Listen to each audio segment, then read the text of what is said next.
I am a flower. Yes, I'm beautiful. I've heard it before, and it never grows old. I'm worshipped for my looks, my scent, my looks. But here's the thing, life starts with me.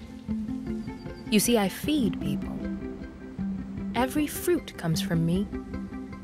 Every potato, me. Every kernel of corn, me. Every grain of rice, me. Me. I know, but it's true. And sometimes I feed their souls. I am their words when they have none. I say I love you without a sound. I'm sorry without a voice. I inspire the greatest of them. Painters, poets, pattern makers, I've been amused to them all.